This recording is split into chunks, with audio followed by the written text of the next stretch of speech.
안녕하세요. 부산일보 이상배 기자입니다. 여러분이 가장 존경하는 위인은 누군가요? 여러 사람이 나올 수 있겠죠. 멀리는 이순신 장군부터 가까이는 부모님까지요. 하지만 저는 오늘 주제인 이분을 꼽을 수 있을 것 같아요. 바로 부산에서 나고 자라 신부가 돼 아프리카 수단에서 가장 낮은 이들을 위해 헌신하시고 영화 울지마 톤즈로도 잘 알려진 이태석 신부님입니다.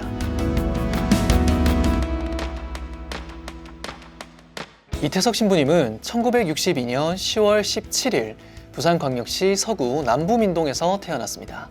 이태석 신부님은 10남매 중 9째로 태어났습니다.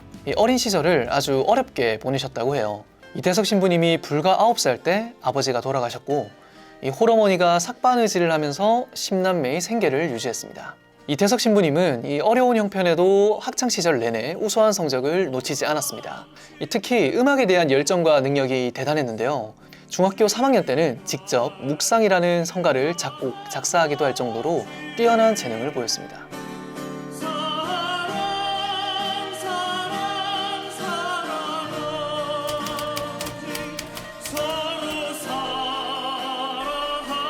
천마초등학교, 토성중학교, 경남고등학교를 우수한 성적으로 졸업한 이태석 신부님은 1981년 인제대 의과대학에 입학합니다. 1987년 대학을 졸업하고 의사면허를 취득한 그는 육군 12사단의 군의관으로 복무하게 되는데요. 이때 본격적으로 사제가 되겠다는 결심을 했다고 합니다.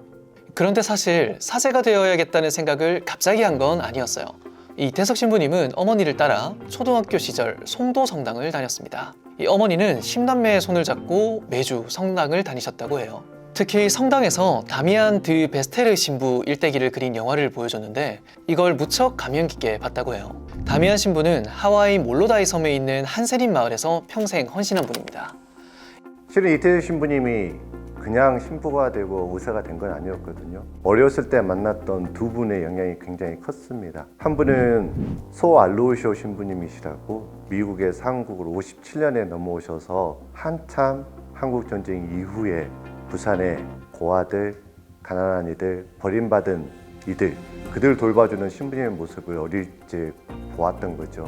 그러면서 나도 저렇게 아무도 돌보지 않는 아이들을 위한 신부가 되어야 되겠다 라고 생각을 했고, 또 우연히 성당에서 보았던 한 편의 영화 다미안 신부님이라는 영화를 통해서 아무도 돌봐주지 않는 저런 아픈 이들을 위한 의사가 되어야 되겠다 라고 생각을 하셨던 것이죠.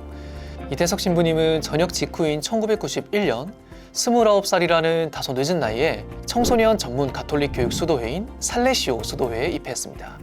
이어 1997년에는 교황 창립 살레시오 대학교가 있는 로마로 유학을 가게 되고요. 3년 뒤인 2000년에는 로마에서 평생을 수도자로 살겠다는 맹세인 종신서원까지 받습니다. 이 세례명은 요한이었는데 영어로 하면 이게 존이거든요.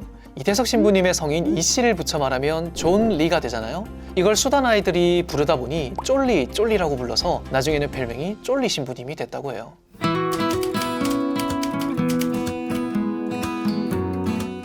이태석 신부님은 보통 다른 신부님보다 시작이 늦었지만 신앙과 덕행이 남달랐습니다. 사제직을 받은 직후 한국인 신부로서는 처음으로 아프리카에 지원했다고 하죠. 아프리카 케냐를 거쳐 가장 가난한 마을 톤즈로 가게 됩니다. 왜 하필 톤즈였을까? 잠시 신부 되기 전에 정말 도움이 필요한 아이들, 의사가 되고 싶었던 계기가 됐던 한센인들 모습을 보고 이곳이야말로 내가 와서 살아야 될 곳이라 라고 생각을 했던 것 같습니다. 그때는 정식 사제가 아니었으니까 이 짧은 봉사활동 뒤에 귀국해야 했겠죠. 하지만 이때 반드시 톤즈로 돌아와 이곳 사람들을 돌보겠다는 결심을 했다고 합니다. 근데 처음에 톤즈 사람들은 이 말을 믿지 않았었대요. 누가 이 가난한 곳에 다시 오고 싶겠냐라고 생각한 거죠. 그런데 보란듯이 이태석 신부님은 이 사제직을 받은 직후 이곳에 정말 다시 발을 디딘 겁니다. 2001년 두 번째로 톤즈에 도착한 이태석 신부님. 도착해서 가장 먼저 한 일은 바로 진료소를 만드는 일이었습니다. 하지만 아프리카에서도 가장 가난한 곳이잖아요. 이 콘크리트 같은 재료가 어디 있었겠어요. 진흙과 대나무로 움막 진료소를 만들었습니다. 이 반경 100km 안에 의사가 자기밖에 없었다고 해요. 그는 톤즈에서 만날 수 있는 유일한 의사였습니다. 뭐 이런 곳에 의사가 왔다고 하니 사람들이 막 몰릴 거 아니에요? 이 차로 몇 시간 되는 거리에서도 사람들이 걸어서 오는데 이 밤낮으로 환자가 몰려도 이태석 신부님은 결코 그들을 돌려보내는 일 없이 잘 보살폈다고 합니다. 이태석 신부님은 톤즈에서 무척 검소한 생활을 하셨는데 딱 하나 사치품이 있었다고 해요. 그건 바로 냉장고입니다. 이 백신을 냉장고에 보관을 해야 하는데 이 전기가 들어오지 않잖아요. 그러니까 태양열 발전기를 구해서 옥상에 설치까지 했습니다. 이 여러 환자가 많았지만 이태석 신부님이 특히 애정을 가진 환자도 있었습니다. 바로 한센인들이었는데요. 이 가난한 아프리카 수단에서도 가장 몸이 아프고 또 돌봐주는 이들 없는 한센인들. 이들이 모여있는 톤즈 옆 라이총 마을에 자주 들러서 손과 발이 문드러진 한센인들을 치료하고 또 제각각 다르게 생긴 발 모양에 맞춰 일일이 신발을 만들어 선물했다고 합니다. 이 환자를 사랑하는 마음 없이는 결코 실천하기 어려운 일이죠. 당신께서 한센인 마을을 다시 찾아간 이유가 한센인들이 세상에서 가장 가난한 사람들, 불쌍한 사람들을 생각한 거예요. 부모로부터 버림받은 사람들. 얼마나 마음의 상처가 클까. 그래서 그 상처를 좀 위로해주고 보다담아주기 위해서 찾아온 곳이 그 이제 수단의 한센인 마을이었던 거예요. 병원이 어느 정도 자리 잡고 난 뒤 한 일은 뭐였을까요?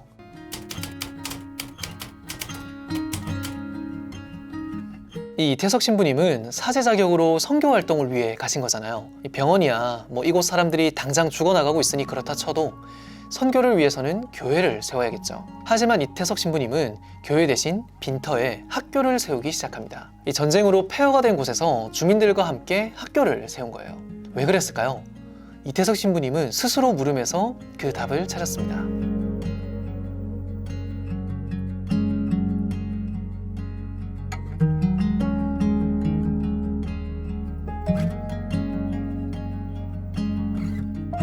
이태석 신부님은 톤즈에서 초, 중, 고등학교 12년 과정을 모두 가르치는 유일한 학교를 세웠습니다. 소문을 듣고 차로 10시간 거리에 있는 곳에서까지 이 학생들이 몰렸습니다. 그런데 톤즈에서는 전기가 너무 귀해서 조그만 날이 어두워져도 앞이 깜깜했대요. 그런데 멀리서 공부하러 온 학생들이 밤늦게까지 공부를 시켜달라고 아우성을 쳤다고 합니다. 이 신부님은 깜짝 놀란 거죠. 이 전쟁과 가난에서 고통받고 있는 아이들인 줄만 알았는데 이렇게 교육열이 있을 줄 몰랐던 겁니다. 그래서 냉장고를 돌릴 전기만 빼면 학생들이 밤에도 공부할 수 있도록 전구를 켜줬다고 해요.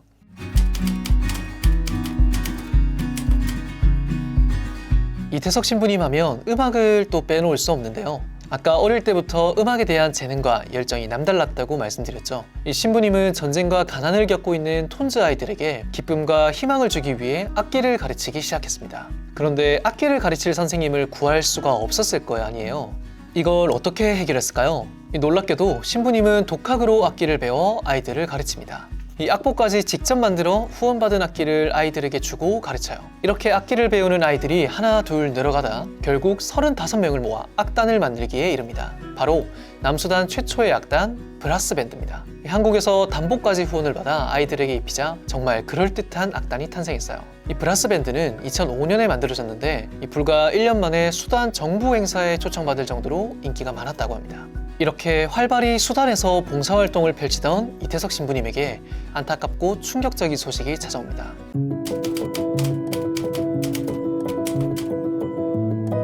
2008년 10월 이 휴가차 귀국해 건강검진을 받았는데 대장암 4기라는 진단을 받은 건데요. 이때 의사에게 말을 처음 듣고도 자신의 몸을 걱정하는 게 아니라 이 톤즈의 우물을 파다가 왔어요. 마저 다 해야 하는데 라고 했다고 하죠. 신부님은 투병 중에도 자선 공연을 하고 톤즈에 대한 봉사활동과 지원을 호소했습니다. 이 대장암 진단 일주일 뒤에도 톤즈의 고등학교 건물을 짓는 후원음악회에 참석해 노래를 불렀고요. 하지만 하늘에서 필요해서 일찍 데려가신 걸까요? 결국 암이 간으로 전이되는 걸 막지 못했고 2010년 1월 14일 오전 5시 35분 Everything is good 이라는 유언을 남긴 채 48세의 나이로 선종하셨습니다. 이후 KBS 제작진에서 이태석 신부님을 다루는 다큐멘터리를 찍기 위해 톤즈를 찾았는데요. 여기서 수많은 톤즈 아이들이 눈물을 보입니다. 딩카의 전사들은 눈물을 수치로 여긴다고 해요. 하지만 수많은 아이들이 이태석 신부님의 선종 소식을 듣고 이 펑펑 우는 것을 보고 이후 울지마 톤즈라는 영화 제목을 짓게 됐다고 하죠. 그가 세상을 떠난 뒤 이 남수단 사람들이 이태석 신부님을 애도하는 행진을 벌였는데 당시 내전이 끝나기 전이라 시위나 가도 행위가 엄격히 금지됐지만 이태석 신부님은 어떤 신분에도 상관없이 치료와 선행을 베풀었기 때문에 이 군인들도 행진을 막지 않았다고 합니다. 이태석 신부님의 선행은 영화 울지마 톤즈를 통해 대중에게 크게 알려졌는데요. 이 KBS 구수한 감독님은 2010년 4월 11일 KBS에서 방영한 수단의 슈바이처 고 이태석 신부와 이를 재편집해 2010년 9월 울지마 톤즈를 개봉했습니다. 하나 재밌는 건 이 다큐멘터리와 영화를 만든 구수한 감독님은 이 독실한 불자이자 추적 60분 등 시사 고발 프로그램으로 이름을 알렸다는 사실입니다. 이 누구보다 냉철하게 사회를 비판했던 PD가 이태석 신부님의 사랑에 대해 이야기를 하게 된 거죠. 이태석 신부님이 돌아가신 지 벌써 10년이 넘었습니다. 하지만 아직도 많은 사람들이 그를 그리워하고 또 기억하려는 이유는 무엇일까요? 어쩌면 이태석 신부님을 그리워하는 가장 큰 이유 중에 하나가 세상에는 그런 분들이 많이 존재하지 않았기 때문이 아닌가 싶어요. 그 정도 스펙이라면, 그 정도 능력이라면 세상 사람들이라면 잘 먹고 잘 살 수 있었을 텐데 왜 굳이 그 모든 것을 내려놓고 그 어려운 곳에 가서 사시려고 했을까? 그 모습이 세상 사람들에게 때로는 충격이고 또 다른 교훈을 주는 것이 아닐까 싶어요. 이태석 신부님은 닮고 싶은 어른이 있었고 그 꿈을 이뤘던 사람이고 그 꿈을 통해서 자신만이 행복해진 것이 아닌 다른 사람도 함께 행복해졌던 그런 분이었기 때문에 우리들에게 더 와닿고 더 만나고 싶었던 언행일치를 했던 분이 아닐까 싶습니다.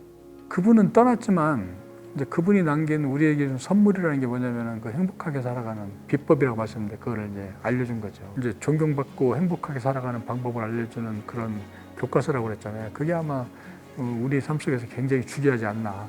그래서 저는 봉사와 나눔의 삶을 좀 생활화를 했으면 좋겠다.